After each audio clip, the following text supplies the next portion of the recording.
Hello, everyone. Great to see some familiar names out there. We'll give it a few minutes here while folks are joining in on the call.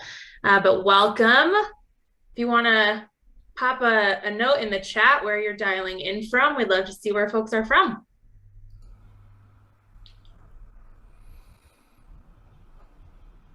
See lots of familiar names, familiar faces. Thank you all for joining us today.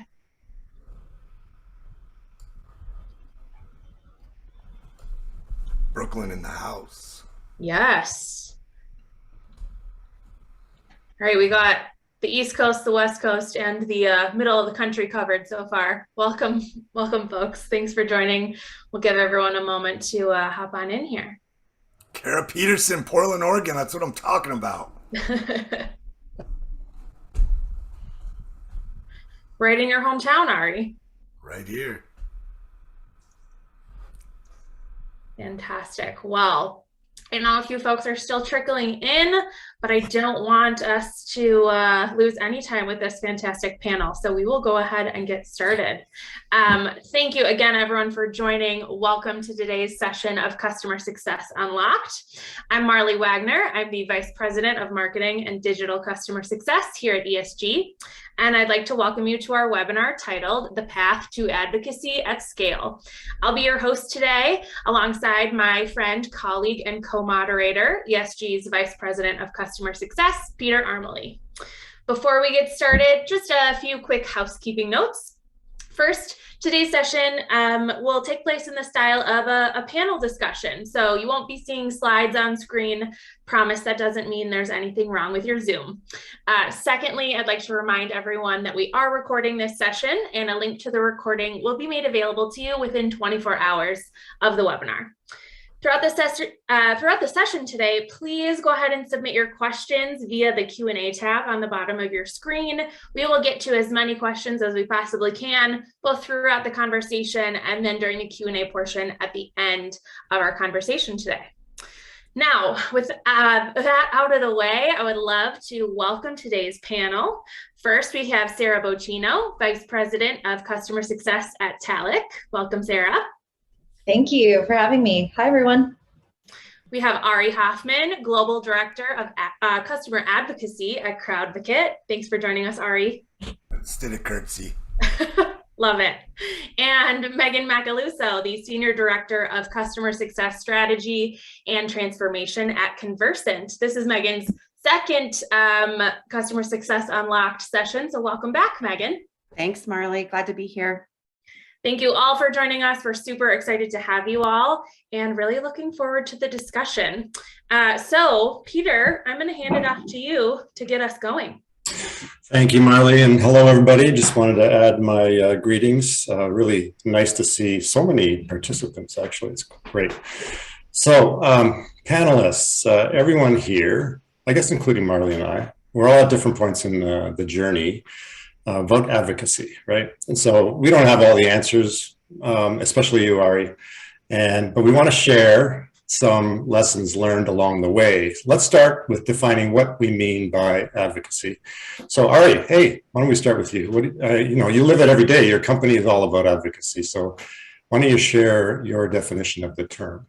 Of what advocacy is. Yeah, I think this is really important for companies, especially those companies who deal with what we call the black market of advocacy, right? Where it's a no holds barred, everyone's reaching out to customers left and right. There's a lot of noise created internally and externally. Everyone's reaching out to CSMs, everybody's reaching out to customers, and there's no visibility. So having an understanding of what advocacy actually entails, right, is important. And to me, if you think about someone's job, their roles and responsibilities. So what are they responsible for doing? What is your customer's role responsible for doing? Anything that you're asking them to do outside of that is a form of advocacy. So it's easy to understand, okay, well, when they're advocating on behalf, like a case study or a reference call or a review, those are easy. Maybe those all go through the reference manager, the advocacy manager, or the head of customer marketing. But where it gets a little trickier is when you think about, well, what about when product marketing wants competitive analysis? Or what about when the product team wants beta testers and feedback loops? So if it's not a part of their daily job description and you're asking them to do something for your company, right? They didn't sign up and say, hey, product feedback for a vendor is part of my job. that's a form of advocacy, and you want to be really clear with that. That way you keep all the communication coming through the right channels, and you clear out the noise, so that helps both your CSMs focus on what they need to do, and you help your customers not get inundated where they start turning off the radio, right, and not listening to anybody, including their own CSMs. That's interesting. I guess quickly, is that something you would, a definition you'd share with your customers? That's a really interesting question. I've never done that. I guess well, now it's different, right? I work at a customer, for a customer advocacy and marketing automation software. So yes, we do, because that's a part of their onboarding and training how they talk to their customer. But previous to this, I've never actually defined that to customers. Yeah, it's interesting. So Sara, thoughts on this definition topic? Yeah, I mean, I think Ari's got it right. I think advocacy, in my opinion, I don't know, I've never shared it, to answer your question, never shared it with customers. I've always, once we've identified in high touch environments that we have an advocate, somebody who's a raving fan of the solution, we definitely explain to them, hey, we'd love to capture a quote or an insight from you, not something super heavy as a case study, right? All the time, but little tidbits that perhaps align to different areas of the customer journey, to help us share more stories and have our potential customers and customers connect to those moments in time. So I've never explained it to a customer proactively. But I think Ari's got it. I got it pretty nailed from my side.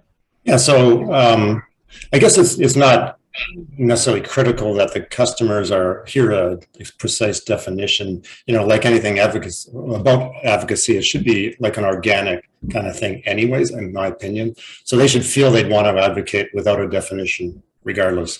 But I guess, Ari, you gave a really good description of the programs and the roles, and then the roles is really critical, I think. Megan, what are your thoughts on this? I mean, for me, advocacy is kind of like two pieces, right? So there's bringing the customers to a place where they're receiving enough value from your solution and your partnership that in some form or fashion, they are advocating, right? And I think already your point, they're doing things that are outside of their day-to-day, because they care that much about it, right? And that, for us, that looks a number of different ways. Like maybe they're super involved in our customer community, right? Like maybe they're involved in our thought leadership. Maybe they're speaking at our events, or maybe it is more classic sort of, we're working with product marketing to get those use cases, to get case studies, to get references and referrals, right? And so I think there's two things. It's what does an advocate mean as far as like customer has received so much value and appreciates the partnership that much that there's a willingness, and then the tactical, the different ways that a customer can advocate, and then making sure you have the cross-functional support across your organization to execute against getting that really good stuff in and through to other customers and other prospects in the market. And that's easy, right? It's super easy, yeah.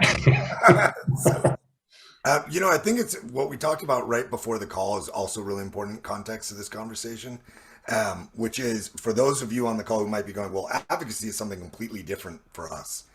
Advocacy at some companies can mean voice of the customer programs. How are you advocating internally on behalf of your customers? Yep. So CSAT scores, NPS, CES. And advocacy can also be at some organizations support. Right? I've heard client advocacy, Zendesk, for example, right? So it can be support. What we're talking about here is specific to the customer's experience of what we would count as their advocating on our behalf. That's what we're trying to define here, not the internal role or function of the title advocacy. Yeah, I understand. Okay, so why don't we move on to another question, Marley? So none of you that know me are going to be surprised at all in the direction I want to take this. And the title of our session today really is indicative of it. But, and Sara, you mentioned this, right? We oftentimes think about, okay, we identify advocates in a very high touch model, right? CSM gets to know customer super well, personally knows that they love your company and they want to talk about you and help you grow and all the things we just talked about, right? But we can realize and recognize that that's not necessarily a super scalable scenario, right? Where you're relying on that one-to-one relationship, that interpersonal relationship between customer and CSM to identify advocates, nurture them, and on, right? So first, let's start and talk about like why do we think that's not scalable? So Sara, you're nodding and smiling at me. I'm going to go to you first on this one. I am. And again, Peter mentioned we're all at different places in our journey. We all have different business models, right? So take what we're telling you today or we're sharing with you today as, you know, you need to apply it to the business model that works for your business, right? That works for where you are. So many of our customers, I have 20,000 customers today, very small business owners. We do some rolling polls, we do some, you know, feedback surveys and things of that nature, but we've had to really get creative on how we identify advocates within our solution, because we're still getting the same questions that Megan and Ari might be getting from the traditional enterprise. Hey, we need more advocates, we need more case studies, we need more quotes, we need more of this. It's just not realistic for us, the best use of my team's time, to call and connect with customers, because we're not doing that from the beginning. They're not getting that introduction of, this is your named CSM who's going to be here to drive value for your entire partnership. We're seeing hundreds of customers boarded every week. So for us, we've had to get really close partnership with product on, hey, can we ask customers who are a little bit more innovative within the product if they want to be beta testers at the beginning, right? And provide some of that type of advocacy for us, right? We've had to look at power users of specific features within our platform to go, hey, they're power users. Perhaps we can then reach out in that fashion and connect with them. So we're having to use more of a data-informed structure to gather that feedback, that insight at scale. So that is one of the biggest differences. Not saying an enterprise model can't use those same tactics, but for us, it's digital first versus human, one-on-one connection first. Yeah, and I think that last point is a really important one, right? Regardless of whether you have, digital first or digital only, or whether you have, a range of different engagement models all the way from white glove down to digital first, you have to figure out, okay, what's the right scenario at each of those different levels, whatever that looks like for you. And, in a customer base with high touch white glove enterprise customers, you really can't only rely on them, right? So how do you reach out to the rest of the customer base? Or Sara, in your environment, you don't have those customers, right? So how do you find them without that relationship? Ari, I'm curious your perspective on that. On how you find net new advocates, right? Yeah. Regardless of what your current engagement model with them looks like. Right. So I don't want to skip ahead in any of the conversation, but okay. To me, depending on how you're set up, advocacy is not an outcome. We don't want to think about it linear, like you go through a marketing funnel, then you expand into the hourglass that we've drawn out, right? Because now you've got to, deliver value realization, then you expand and refine. At the very end, pops out an advocate. Advocacy is much more holistic, and it grows with your experience and your value, perceived value that you're getting along the way. And so I've literally had advocates I've started before they signed a deal. Right? When sales lets me know, hey, we have this wonderful advocate, or we have this wonderful prospect who is like, already shouting about how great the sales experience has been. That's a great time to get them. Not only is it so, in the enterprise and B2B world, so that others who are looking into you want to know what's it like to go through the sales process, but it also helps because you're starting to engage them early, right? And you're creating that muscle memory for them of what it's like. And the biggest thing that we're always trying to do in advocacy is lower the effort that's perceived, right? When it feels like a lot of effort, in fact, this goes back to have we told the customer about what advocacy entails? Probably not, because that would that layers on another level of effort to it, right? There's all of this that's advocacy, and we don't want customers thinking about that, just like you don't do in a relationship. I'm not going to talk about, when I meet you, all of the things that are going to be included in our relationship. Like, we're going to go on dates, we're going to have walks, we're going to talk about our zodiac signs. Like, I'm not going to layer all that on. It's much more holistic. And so the real trick in advocacy, and I think what we're going to get into today, is how do you take that relationship building and scale it, right? How do you go from one to one to many, right? And then many to many. It was true advocacy, right? One of the examples I give is, I call it the advocacy creation cycle. And it's, if you think about the water life cycle, right, where the little plant's growing and you're watering it and gets sun. And then as that happens, what plants start to transpire, right? They start to sweat. And when you have a lot of plants close together, like the rainforest, they all sweat together and they create their own environment, their own ecosystem, and they rain down the water that they need to grow. So they actually create their own life cycle. Compared to the desert, where you've got plants that are really far apart and you're asking them one off, that's not what you want. You want that more communal feel, and that's what you're heading towards. Do you start there? No, but you want to start growing. And remember that transpiration that happens along the way. So there are many of these key trigger points, and I know we'll get into that later, where you do it. Where do you find new advocates? Everywhere. Right? We call them magic moments. After you solve a big ticket, support can be recommending advocates. Your CSMs, right? When they've delivered some value right after a QBR or after an EBR, and you can see, we used to do after EBRs, executive business reviews, because we didn't have a lot of engagement from our executives on NPS scores.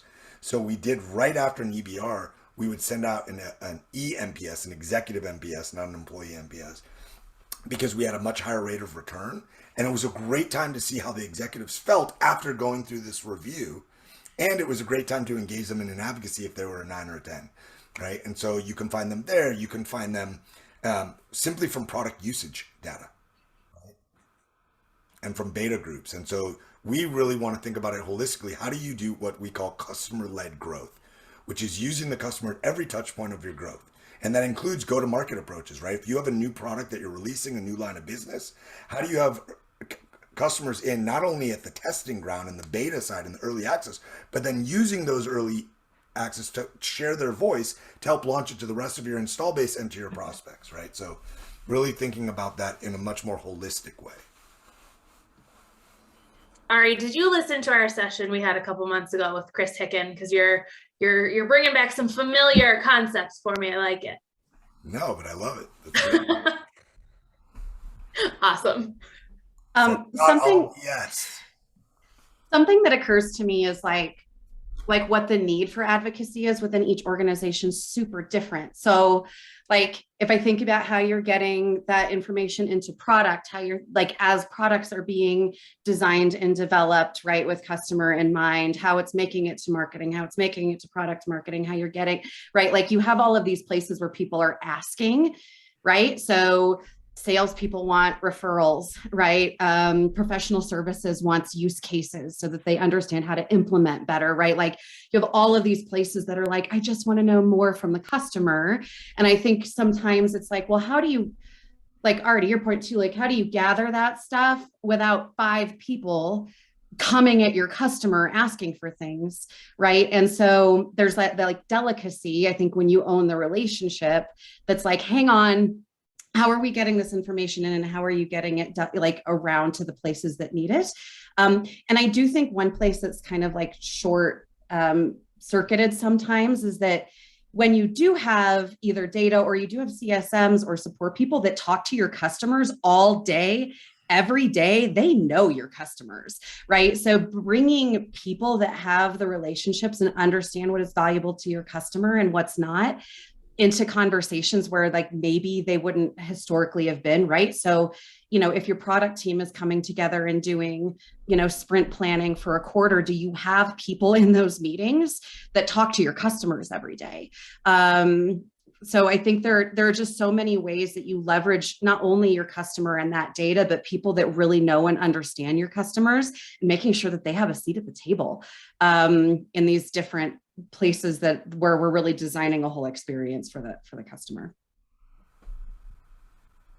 I think you bring up something that, again, as you were talking, I was thinking through enterprise model versus, kind of a digital model. And there's not much difference in the sense that you still have product wanting that feedback. You still, and wanting to, you know, align with those advocates around product design and evolution, right? You still have that need. You still have the need to connect with marketing and the use cases and stuff. So the needs, I don't think are different. I'm trying to think through, and maybe someone can else help me articulate this a little better, but of like, where does that information live, right? Like, how do we democratize the data, right? How do we get it out to everybody that needs it? And I know there's platforms and technology that can empower that. It is not enough, right? And I think that's where we're at the very early stages of building out a CSM practice at Talic. We're about a year in. So all of these things are top of mind for me as I go, okay, I know how to kind of gather. I know advocates can come from any point in the customer journey. So let's partner with product, make sure it's a part of what we're seeing. We're looking at product data. We're looking at cohort analysis, behavior analysis, right? And we're starting to put in the infrastructure to operationalize that, right? Well, what's our source of truth? Well, then you get into, well, does everybody have access to that data, right? So then I'm curious if you have a way, or maybe Ari and Megan, if you have a way of, how do you provide that information to other departments, right? So as you capture it, in an enterprise model, perhaps it's a little easier, right? You have that one source of truth within your sales force, where you have that customer health snapshot and you have advocate, yes, what type, beta program tester, blah, blah, blah, right?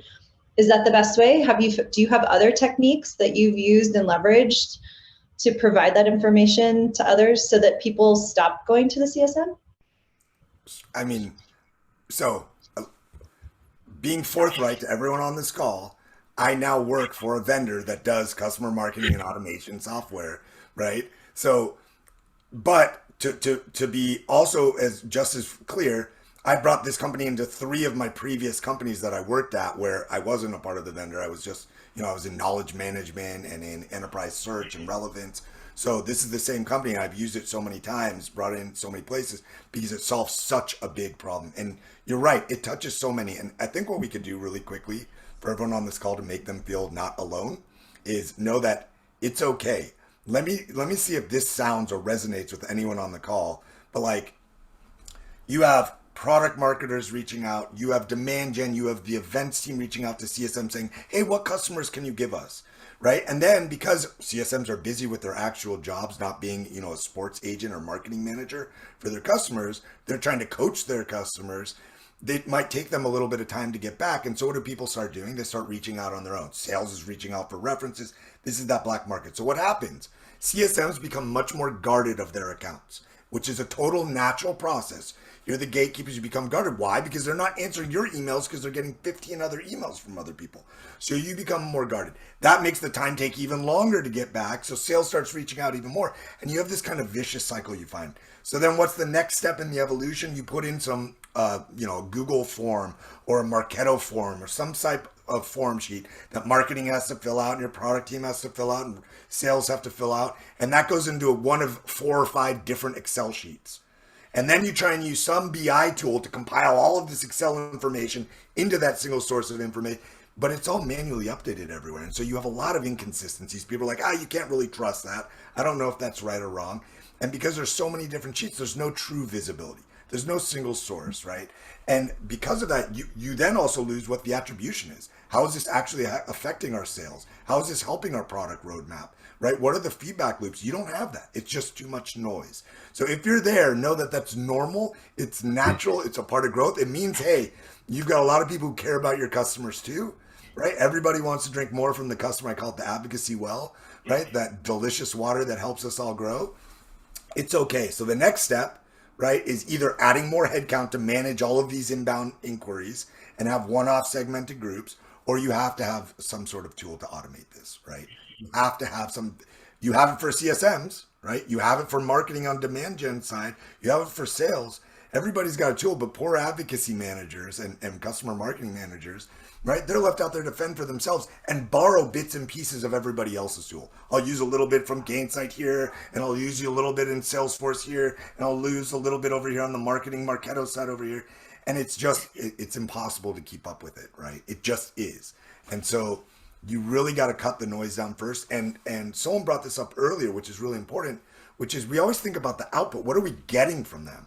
But real advocacy starts with what are we giving to them first, right? So it's not just from the product side and the value that they're getting from the product, but how are we helping them build their own brand, their own personal brand, so they're more valuable inside their own company, their internal champions, and then externally, after you get past through that, out on the open market, right? If they leave their job, are they going to get paid more going to the next place?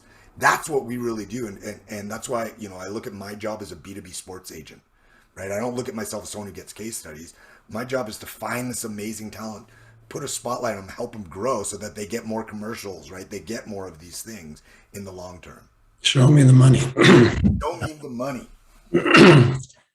So there's a lot of questions that we wrote in advance of this session, but there's a lot of questions that are being asked, and I want to pull one out right now by a person named Anonymous Attendee. And so they say, you might be getting to this later in the discussion, but I'm curious. I like this question before I finish it. I like it because it actually highlights a major challenge for all of customer success, regardless of whatever dimension you're kind of trying to focus on. But here in advocacy, it's similar. They're curious about how you might suggest initiating an internal support, buy-in from customer success, product management teams, et cetera. I think this is really important. So Megan, you work for a large vendor. What are your thoughts on this? Yeah, I think this is like one of the biggest like complications that happens, right? Because every different org needs that information for a different reason. And then they're like, I gotta go get it, right? And so I think there's some natural friction points that happen with this. And like already your point, and then it's like CS is like trying to just protect their customer from all this information that everybody else needs. And so something that we've really worked on is really understanding like the what and the why of like what's needed, right? So sometimes we'll get a request from product, and then we'll get a request from product marketing, and we're like, you guys actually need the same thing. So we probably actually don't need to do this twice. You probably don't need to, like, we're duplicating efforts, right? And so because we've got a pretty robust CS and CX operational organization, we've decided to just really own everything that's hitting our customers. Like, we are in charge of any and all things going to and from the customer, and that helps us do that. But then you really do need to partner with those other organizations. Yeah. So like Jen, who leads our CS team and owns, ultimately like the client relationships, right? Like she has to work with and really understand what, product marketing needs. I mean, we have 7 new products hitting the market this year, right? And so everyone's clamoring for like, what's going to happen with like early adopters? Like, how do we understand what's working and what's not so that we can fold that into like when we're talking with customers in like the selling process, right? Or how are we getting that feedback loop into product to know what's working, what's not as these things are launching and getting in front of our customers? So it really is about a lot of collaboration, a lot of time together. We have OKRs where some of this stuff is folded in. So what I would say is like make goals across your organization and across your different functions, and make sure that the need for that advocacy stuff isn't just like sitting in these silos, and that they're all just like coming to you asking for things, and then you're on the hook for deciding what goes where at any given point. Like everybody's kind of on the same page as to what's needed and why that's important. And when you say on the same page, are you referring to like the general population of people who work in the company who need to be involved, but also the senior executives? I don't want to put you on the hook, but do they understand the ramifications of a really powerful advocacy program? Yeah, I would say so. I think for us, we do have a traditionally like more high touch model, and now we're we're, we've been acquired, we are scaling, we are growing, like the profile of who our customers are is changing. We're becoming more data driven.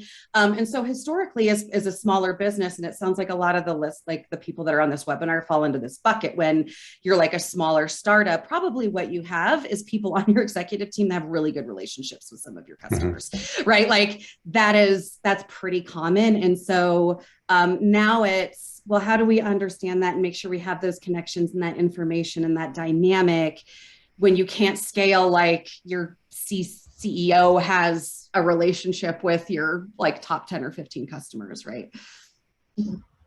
Yeah. I'm sorry, if I could just double click on what Megan said, because I love the notion of, I've seen it both ways. I love the notion of shared goals and shared KPIs. And that's definitely something that has brought us together at Talic. I've seen it in other scenarios where that wasn't the case. And you do have to, it puts people against each other, and you have to put this barrier around, well, CSM owns the customer. But in the model that I'm in now, where we have thousands of customers, CSM can't own the customer. We can't, right? And so it's building those relationships early on and figuring out all the ways in which we can analyze and, again, kind of distribute the customer data to everyone. So Sarah's frozen. Hey, it's a good freeze though. It's not when it is a good freeze, right? And she was going down a really good product. Oh, you're back. Oh, I'm back. Sorry. Our product team was the owners that had the relationships within our customers. So we had to actually transition a little bit of that and partner with product very, very heavily to say, okay, what are all the things that you need? The what, the how, the why. To your point again, Megan. And some of the ways we've done that is joint tool acquisition, right? Like we're working, to drive like in-app communications and creating centers of excellence across different things, creating joint. Again, I see CSM as more of the connector in our company at this point, bringing everybody together, but not having full ownership over the customer. That's a reflection of reality, I think, in most accounts. Good for you. Marley, did you want to, or Ari, yeah. There was one thing here, that I want to add. So I absolutely agree in shared objectives, right? And we even had at one of my past companies, we had MBOs, right? It was a requirement, certain amount of advocacy actions from our CSMs. Oh my God, blame. From our CSMs, right? It was a part of their role and responsibilities, was a certain amount of advocacy per month, right? And they were rewarded upon that. But that's a top-down trickle, which is great. You also have to have bottom up, right? Which is the trust building. And how you do that is you pilot smaller programs, and you get, just like you have external advocates, your customers, you have internal advocates. So you get a couple from your sales team to write quotes about how amazing it was, to jump on calls when you're talking to the rest of the team, talk about what a difference it made going through the process, going through the system rather than around it, right? But beyond that, we're still talking internally, and you're still going to run into the manual problem of getting more advocates, right? You're thinking of the output still. How do we get more when we need something, right? When you drop the bucket down into the well, we need something. So we're manually going to drop it in, and we're going to pull a new advocate out for this. You've got to go to your branch of where that shared visibility is. And then you have to go find if the customer is willing to do it or not. And so we're still not talking about how do we set customers up at scale to raise their hands. So instead of it being reactive and asking them, right? Because when you ask someone to do something, there's a heavier perceived effort than when they sign up proactively and raise their hands to do something. They could be the exact same thing, but how they perceive the effort in going to it is completely different. When you're asking them, it's like a favor that they're doing. When they're signing up, it's like they're getting to do something. So how do you set up the ways at scale, that relationship building with the customers, that make more of your customers want to raise their hands? What are you giving to them that drive them down that path? And that's really where you go into your scaled approach. Just like you do with your product, it's a maturity model. You've got to create a maturity model and then have the tools in place to help grow them along that path. Go ahead, Marley. Ari, you were just answering really one of the questions we got from the audience. Tim's question was is the dream state to have customers proactively reach out and volunteer as advocates, right? Yes. I think the second part of his question is interesting and ties into what you were just talking about. What needs to happen for that to be realistic at scale? Yes, it's a maturity model. What are like some of the things that come before that, right? If that's the dream state and you're way over here, like what's in between? But think about your customer journey. When you come in, right, you're not just going, here's the product, see you later. You're saying, here's onboarding. We're going to help you with your launch. Here's how you're going to launch it. Here's how you're going to get internal buy-in. Here are the different groups you need. Then once you launch it, here's how you're going to, MVP it out, right? Because we're not going to boil all the ocean. We want to get to value quickly, that first time to value. Just like that, you're going to do that with your advocate. So when they come in, part of their onboarding experience, right, is, hey, check out our community. Hey, watch this video of someone who's like you, right, that used the product your way. They're getting exposed to other advocates, right? Hey, blah, blah, blah. So we have an academy phase in advocacy, right, where they're the green thumb coming in. I guess not green thumb, but they're the rookie coming in, right? And they're learning. And this is where you want to give a lot, right? And then as they start to grow, the way I've divided out a maturity model is really how you think about it is like the academy.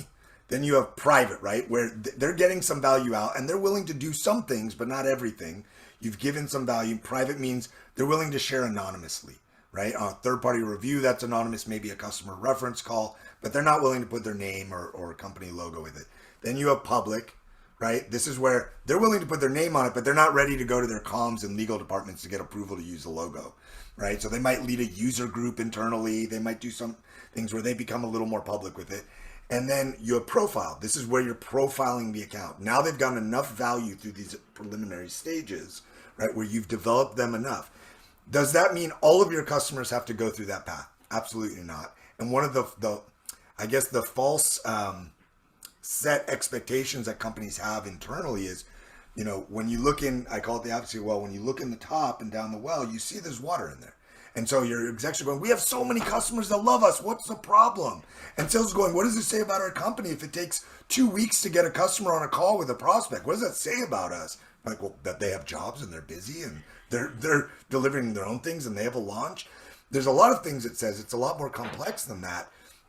But we often think of like, oh, we have all of these amazing raving fans. How come we can't capture more of them? Right? And it's a false pretense because no matter how many customers you have, it's a limited pool, even Salesforce, because when you're talking about apples to apples reference programs, you need the right case study. It's not just any customer. I need the one that's using, that's in healthcare, that's using Salesforce, that has Khoros as their community, that has 8 different other tech stacks, and it's got to be a VP of product from them. So when you get down these fine corridors of what you're matching, they become very refined, and you have a very limited pool of who your happy, healthy, and advocating customers are to choose from. Can I touch on that, Ari? Because I was just thinking about this. Like, when is a point where we're putting it on our customers to be an advocate for something so specific because a sales team doesn't know how to value sell a specific thing, and now we're leaning on our customer to do it for us, right? Like, when are we like, time out?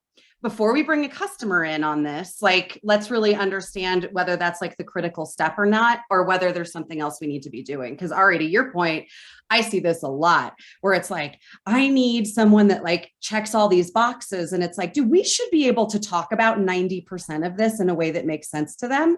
And then an advocate or like a reference call should really be more about like our partnership where they see value, right? So, I don't know. I put it to this group about that too. Like, where do you make the determination around like, yes, this is worth like my customer's time in this effort versus like, we need to hit timeout before, I go back to my tiny well of healthcare customers for the 15th time in the last 2 months, right? Yeah, my experience has been the best advocates I've ever been able to employ are the ones that speak to the relationship, to the partnership. Product advocacy is okay, but a lot of prospects will they're not going to value that an awful lot. And I think companies spend a lot of time collecting those kinds of things that don't bear a lot of fruit, I feel. Yeah, I did an internal survey, a buyer's journey survey, and I said, of all of these things, when you went to buy us, what was most important for you? Were third-party reviews, when you went to buy us. So what was your experience? Not what was your customer's experience with you, right? And it was like, oh, third-party reviews, really important. Well, not actually, nobody went through and like read the reviews. It was important to see what tech stack softwares were out there in the marketplace and how do I compare them at that higher level. When it came to case studies, right? Case studies are dying, but one-to-one references and scaled references and customer testimonials, right? The digital platform of that where the relationship shines through and it's the people there, that's all progressing, right? That's all growing. So it's really interesting of what's actually needed versus, like Salesforce App Exchange reviews. Oh, we don't have enough. And it's like, it's actually not about how many you have total, right? You have companies that have 6,000 and they're way down on the list. It's how recent they are. Do you have a continuous drip, right? Do you have something that's in the last, 6 weeks? Every 6 weeks, do you have a new review in there? And so it can actually, when you start to prioritize that, you create almost the totem pole of advocacy. Can I dive down a little bit, just a little deeper on this topic? And Marley, if it's okay with you, I want to pull a question from our wonderful colleague, Jen Cole. She's asking a question that I think I would love to hear from. I think Sara and Megan actually might have some thoughts on this, which are around how do you combine, or do you combine customer health with customer advocacy? Some companies have rules around this, and if a client isn't an advocate, doesn't necessarily mean it's a bad thing. What about accounts that are red, but they like the product?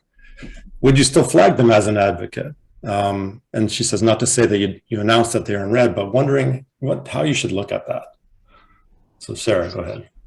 Oh, I love this question because as Ari was speaking, as we're thinking about this, we're talking about the happy customer, right? And I hate the word happy in customer success personally, because I think you get the most information out of customers at times that are red, right? Like, yeah, I do have a challenge, but I'm willing to talk to you about it, which speaks to the relationship that they have with your business, right? So personally, it's not that I separate health and advocacy. I think I look at them a little differently. Health to me is, what is the health of our business? It helps us forecast. It helps us understand where there's challenges so that we can continue to pull those customers in, learn more about it, and communicate back, right? So that balance of advocating for your customer internally and externally, right? When I think about advocacy, I think it's a component. It shouldn't affect their health score, in my opinion. I think it's just, you could have a great experience in onboarding and have been an advocate. You could be a tester, a beta tester or something, be an advocate. You could leave us a bad review. And in my mind, like, okay, how do we respond to that? How do we get back to the relationship portion of it? So I don't necessarily separate the two, but I love this question because I think it highlights this thing that we're all kind of, I don't know, customer success should have 100% green accounts. Well, no, I actually think some of the best CSMs had more, red and yellow accounts than green because they're having real difficult conversations with their customers. They're building relationship, and through that, those customers are going to be great, potentially could be great advocates. But it's this misnomer that sales and marketing only want to talk to the healthy customers, the very healthy customers. And I guess I would challenge individuals and say, lean in more on the customers that are being really honest with you about where they are and what they need from you. Doesn't mean they're not seeing value. It just means they need more support. They need some more help. They need that coach, that catalyst to get there. Yeah, that's excellent. Before I pass to Megan for her thoughts, I just want to say, for me, you can have a pool of advocates, and by the way, it's not static. People moving in and out of that pool all the time. But the advocacy will only be as strong as the eventual power of your product to deliver the value that customers need. Even your strongest advocates will leave you if they're just not getting the value from the product. I think that's where they bought it. Megan, thoughts on this health score advocacy kind of? Yeah, I think part of it is like health score is a thing that has been like created, determined, weighted, all of that stuff based on like your criteria and your customer and your process. And so I definitely think like the dependency as to whether a customer health score leads to the possibility of a customer being an advocate or not is a bit dependent on your health score criteria, and what element is being pulled into that. For us, we are very careful not to aggressively sell into customers that are in red. So a little bit different, right, than advocacy. But, we've kind of created a model of, what is our total addressable market? So all of our customers, what is our, addressable market, and what is our optimal market? And certainly customers in red are not in our like optimal market for customers that we want to start talking about new product with, or potentially like trying to grow, right? Like we want healthy customers. Yes, like reading the room well, right? So right. And we actually created a blue health score, which was, we don't actually know. So what happens a lot, right, is we're like, we haven't actually talked to them, we don't know, so they're yellow. And we really wanted to get away from that practice. And so we created this blue health score that was like, moving a customer from blue to red is good, because that means we know what's going on. So where we have a blind spot is like definitely those like blue black customers is where we like steer very clear. Sara, to your point, I think we have lots of customers that go in and out. Like if you're really tracking it, like health is not the same for very long. It goes up and down. And we've definitely had customers that we've been through some very rough patches with that are now our biggest advocates. We have someone who just started working on our Center of Excellence team for ethics, because he's worked with us for a long time and grew a really amazing program with our technology, but it wasn't without a ton of challenges, right? Like it's hard, like doing this stuff is hard. Yep. So I guess what I would say is, two things. I think letting customer health be like a high level indicator for the decisions you're making is good, right? And revisiting your health score and whether it's like really giving you what you need to make those kinds of decisions is second. But like I'm with Sara, I don't know that one is like a dependency on the other, but it probably is like, your calories spent finding advocates is probably more well spent with customers are healthy. And then we'll take some more time to like dig into the areas on those red customers. I think it goes back to Peter's favorite response, which is, it depends. Everything. And there's something that I like that I was starting to try and push, and the market told me I was wrong, but was customer success marketing, right? Which is here. So we think about these drip campaigns and how can we set up these email sequences and flows to help upsell and expand with our healthy customers, right? But the same customer success marketing can be used for your unhealthy customers. Can we set drip campaigns that isn't just us telling you, the customer, how to use our product better, how to get more value?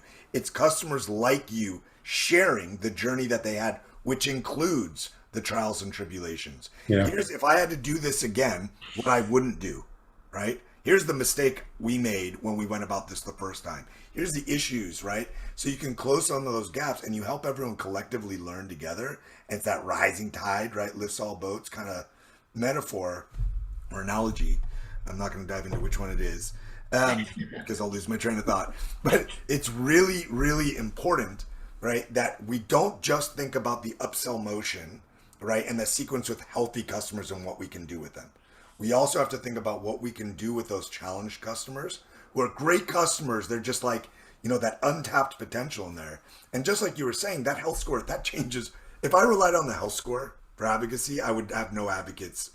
I would have no consistent advocates, because I could have the best advocate, like one of the last companies, 7-figure, ACV, huge customer of ours, but they were going through a 7-1 ticket, a downtime. Is that a time for me to ask for them to do something? Absolutely not. Now, is it a time for me to offer value to them and try and share more from other customers? Absolutely. So it depends on what the outcome is that you're trying to achieve. I love that level of like honesty and openness you're suggesting there, Ari, right? I wish more vendors would be like, guess what? The world is not sunshine and rainbows, right? Like we all love technology, but we're all human, and we all know that like sometimes technology breaks. And sometimes there's user error and we're using the technology in the wrong way and whatever. And that doesn't mean it's not a great platform. And that doesn't mean we don't love it. And that doesn't mean other people shouldn't buy it. But I think if there was more of that, like, hey, here's a challenge I went through. Here's what I should have done differently, right? Maybe here's what I wish the vendor had done differently. And like, here's how we figured it out together. I actually think that could be, maybe even a stronger advocate message than just like, oh, I love this. And it's super perfect and wonderful. And I want to say one more thing about the health score and advocacy relationship. You know, when we think about health score, it's typically at an account level, right? An entire company. Sure, some people do it at an individual level, but usually a company, right? Versus an advocate is a human, right? It's at a contact level, it's a person. So I just think that's another reason to be like, okay, they're related, right? Yeah, we should keep the health score in mind, but they're not. One doesn't necessarily directly inform the other. Before we move to the next question, I just want to compliment Ari on probably the most powerful customer-centric answer I think I've heard in a long time. Just that whole idea of taking that approach. I mean, that's just truly a customer-centric. We talk about that buzz phrase a lot, and that's fantastic. Thank you. Marley, do you have a question you want to pull out, or? Yeah, you know, I really think the audience questions are way better than ours that we came up with, Peter. So I'm going to keep going with those. Sure. So I love this one because I think there's probably a lot of people wondering it. So anonymous attendee asks, is there any general advice you can give for an organization that is trying to formalize and implement an advocacy program and process, like a start here, right? You have nothing in place. What do you do first? I'll open this to the entire group, whoever wants to start. I mean, I want, you know, I try and always go back to the listeners because I deal with such a broad set of people who come in, right, that are trying to dip their toes into advocacy, who already have fully functioning programs that just can't scale, right? And so know that the stuff we were just talking about was kind of like a level 10 advocacy stuff, right? Where you want to start if you're just getting into it. And maybe you're a CSM and you don't have a customer marketing or advocacy function at your company, right? If you're just coming in and you want to do something because this is one thing I can tell you is true. If you're a small business, mid-market, enterprise, I have never met a company yet where the CSMs are like, I have so much free time on my hands. Give me something else to learn how to do, right? I haven't had it yet. It doesn't exist, right? Not possible. Even with our customers who are customer success softwares, right, who are out there, their CSMs are inundated. This is something that is endemic to our industry, right? And so if you're there, right, the way that you start first, level 1 is set up some rules, some definitions of what advocacy is and what the process is, right? Set some governance. And it can be as easy as setting up a couple Google form fills, right? To have it come through a single source. Then you have that visibility.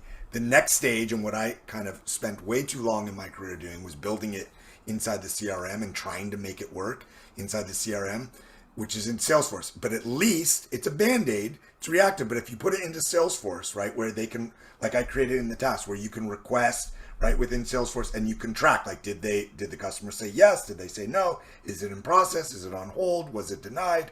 Right?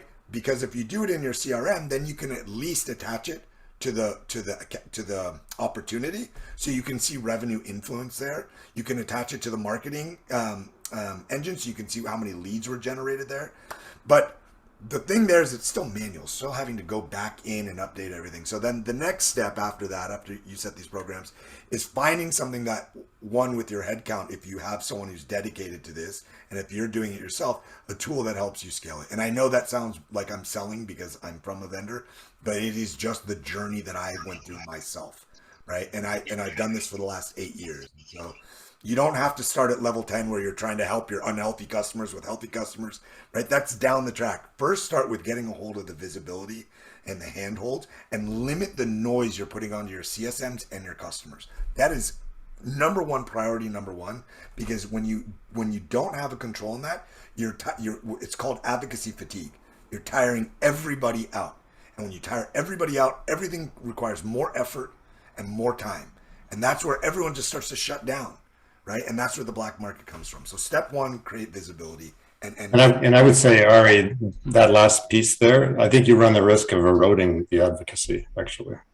You do. Advocacy erosion and trust erosion, especially internally. You start to cause conflicts internally that suck, and they're very hard to repair, right? I think, I've done this a couple times now, and it's having the conversation, right? Like we talk about, I think there's an enablement function there too, Ari, of yes, you need to outline what it means for your organization. You need to have the that baseline, right, going into these things. But I also think that, I'm passionate about my teams, and it's enabling your teams to have that conversation too. And so ask the question, right? Develop a framework for your CSMs as well to feel comfortable and confident enough to have that conversation. We tend to hire, CSMs can come from anywhere. Some of them are very comfortable having that conversation. So how has your experience been so far? Have this open level of dialogue for the CSMs to follow in order to get what you want. Because there are some that are not comfortable having that conversation. And I think if you can, in a one-to-one model, hey, that's very easy, right? Enterprise model, not easy, but easier. When you think through a digital scale program, you have to get a little bit more creative on how you're creating that conversation and dialogue with your customers through the use of technology, through the use of community, which we're trying to build, right? User groups, etc. But I think there's an enablement piece there that I just wanted to highlight in what you said, because I don't want that to get lost. 100% agree on that, because I did that at Oracle. We had to actually create a small piece of the enablement program to actually coach people on how do you approach the customers, how do you have the conversation. And to what we said earlier, you don't do it to everybody, right? You do it at the right time with the right customers, the right milestones, that sort of thing. So everyone wants their own channel, right? So some need to be approached and some want to proactively sign up for it. At every company, you will have the low-hanging fruit of advocacy, and it's kind of what sets those false expectations. So people who raise their hands out of the gate, they get what's in it for them already. They come in, they want to share more, they want to be on everything. And so they set this false pretense that all of our customers should be like that. And there's not. There's a lot of customers who actually, at big organizations like Oracle, who is a customer of ours, right, who want to keep their heads down. Yeah. They don't want a spotlight on them. They're like, whoa, I'm safe if I don't cause any noise. I don't want to raise my hand that I'm making I'm succeeding here, because that puts a spotlight on me and it puts a target on my back. Nice. And so, but everybody, regardless of if you're extrovert, you're an introvert, your type, everybody wants to feel valued. And so how do you deliver that to where they see the value that's in it for them? And I know it's overused. What's in it for them? And as marketers on the marketing side, we're all really good at saying what's in it for them, but it's really what's in it for us.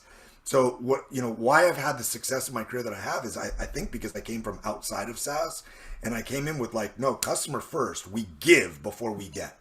You build trust, right? And we get away from the major thing that everyone who's on this call better pay attention to, is you got to get away from transactional advocacy, right? This is not the Tinder of advocacy. It's not swipe left, swipe right.